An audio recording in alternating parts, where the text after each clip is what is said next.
അപ്പോഴേ നമ്മളിന്ന് തൃശ്ശൂർ പുത്തുമലക്കടുത്ത് വന്നിരിക്കുകയാണ് കേട്ടോ. പള്ളിയോട് ചേർന്നുള്ള ക്രിസ്മസ് ബസാറിൽ ഇഷ്ടംപോലെ സാധനങ്ങളുണ്ട്. അതിൽ നിന്ന് മാക്സിമം നമുക്ക് ആവശ്യമുള്ള സാധനങ്ങൾ വാങ്ങണം. ഈ കാണുന്ന ക്രിസ്മസ് അപ്പ കൈകൊട്ടിയാൽ മാത്രമേ ആടുള്ളൂ കേട്ടോ, അല്ലെങ്കിൽ ആൾ മിണ്ടാണ്ടിരിക്കും. എല്ലാ കടകളിലും വമ്പിച്ച് തിരക്കാണ്. ചേട്ടന്മാരെ ഫുൾ ബിസിയാണ് കേട്ടോ. സാധാരണ കാണുന്ന പോലെ എല്ലാതരം മാലവളപ്പുണ്ട്. ഇപ്രാവശ്യം വെറൈറ്റി ആയിട്ട് എനിക്ക് തോന്നിയത് ദിയാളാണ് കേട്ടോ. ഇയാൾ ഒരു കുടിയിലേക്ക് ഇറങ്ങിപ്പോവും, കുറച്ച് അവിടെ നിന്ന് വീണ്ടും പൊന്തിപ്പോരും.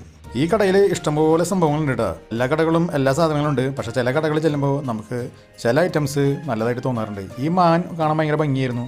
അതുപോലെ തന്നെ ഒരുപാട് മാലബൾബുകളുണ്ട് കേട്ടോ. മാലബൾബുകൾ അവിടെ ഇവിടെയൊക്കെ ആയിട്ട് കുറേ കൂട്ടായിട്ട് കൂട്ടിയിട്ട് വെക്കുന്നുണ്ടായിരുന്നു. മിക്ക കടകളിലും മാലബൾബ് ഉണ്ട്, മാലബൾബില്ലാത്ത കടകളുണ്ടായിരുന്നില്ല.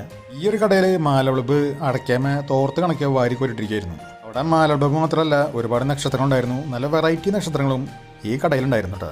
പിന്നെ ഈ കടയിൽ എക്സ്റ്റൻഷൻ ബോക്സ് കണക്കുള്ള ഒരു മാലബൾബ് ഉണ്ടായിരുന്നു. അപ്പോൾ നമുക്ക് നീട്ടി വലിച്ച് എവിടേക്കും വേണമെങ്കിൽ കൊണ്ടുപോകാം. ഇപ്പോൾ ക്രിസ്മസ് കഴിഞ്ഞാലും എവിടെയെങ്കിലും കട്ട കൂട്ടി ഇടുന്ന ഒരു പ്രശ്നം ഉണ്ടായിരുന്നില്ല. ഞാനൊരു നക്ഷത്രത്തിൻ്റെ വില ചോദിച്ച് വേറെ എല്ലാ കടകളും വിലയ്ക്കും ചോദിച്ച് വന്നപ്പോഴേക്കും തിരിച്ചൊന്നും പഠിക്കും ആ കട പൂട്ടി ചേട്ടൻ വീട്ടിൽ പോയിട്ടാണ്. എന്നാലും തൊട്ടടുത്തുള്ളൊരു കടയിൽ നിന്ന് നമുക്ക് അതിനേക്കാളും നല്ലൊരു സ്റ്റാർ കിട്ടി. അപ്പോൾ നമ്മളത് വാങ്ങി വീട്ടിലേക്ക് പോന്നു. അപ്പോൾ നമ്മുടെ വീഡിയോ ഇവിടെ അവസാനിപ്പിക്കുകയാണ്. നമ്മുടെ വീഡിയോ ഇഷ്ടമായെങ്കിൽ നമ്മുടെ ചാനൽ ഒന്ന് സബ്സ്ക്രൈബ് ചെയ്തേക്കണേ.